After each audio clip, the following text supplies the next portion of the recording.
మీరు మీ భార్య ఇద్దరు పడవలో ప్రయాణిస్తున్నప్పుడు ఇద్దరిలో ఒక్కళ్ళకి మాత్రమే బ్రతికే ఛాన్స్ ఉంది అంటే మీ భార్యను రక్షిస్తారా లేక మిమ్మల్ని మీరు కాపాడుకుంటారా?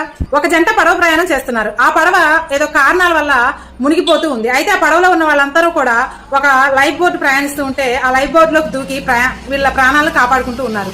అయితే ఆ పడవ కూడా నిండిపోయింది. ఒక్కళ్ళకి మాత్రమే ఛాన్స్ ఉంది. వీళ్ళిద్దరిలో ఒక్కళ్ళు మాత్రమే ఆ పడవలోకి దూకి ప్రాణాలు కాపాడుకోవాలి. అయితే వీళ్ళిద్దరు కూడా ఎవరు తన ప్రాణాలు కాపాడుకోవాలో అర్థం కాక ఆలోచిస్తూ ఉంటే సడన్ గా భర్త ఆ పడవలోకి దూకి ప్రాణాలు కాపాడుకుంటారు భార్యను వదిలేసి. అప్పుడు ఆ భార్య ఏదో కేకలు వేస్తూ చెప్తూ ఉంది భర్తకి.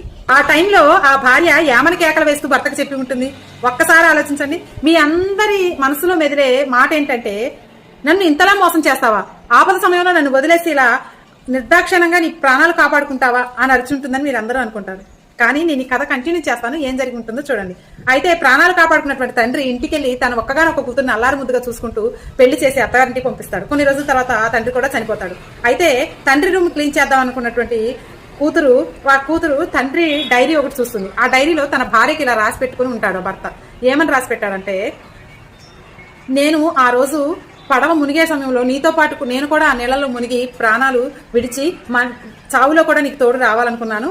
కానీ నీకు ఎలాగో ప్రాణాంతకరమైన జబ్బు లాస్ట్ స్టేజ్ లో ఉంది. ఇక నువ్వు 2-3 రోజుల కన్నా ఎక్కువ బతకవు.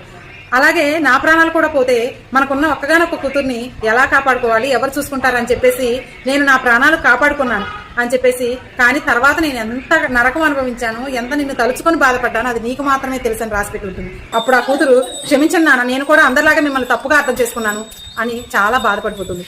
కాబట్టి పైన వాటిని చూసి మనుషుల్ని ఎప్పుడు ఎవరిని అంచనా వేయకండి, తప్పుగా అర్థం చేసుకోకండి. కొన్ని కారణాల వల్ల కొంతమంది కఠినంగా ఉండాల్సి వస్తుంది. కాబట్టి ఆలోచించి మాట్లాడండి, ఆలోచించి అర్థం చేసుకోండి.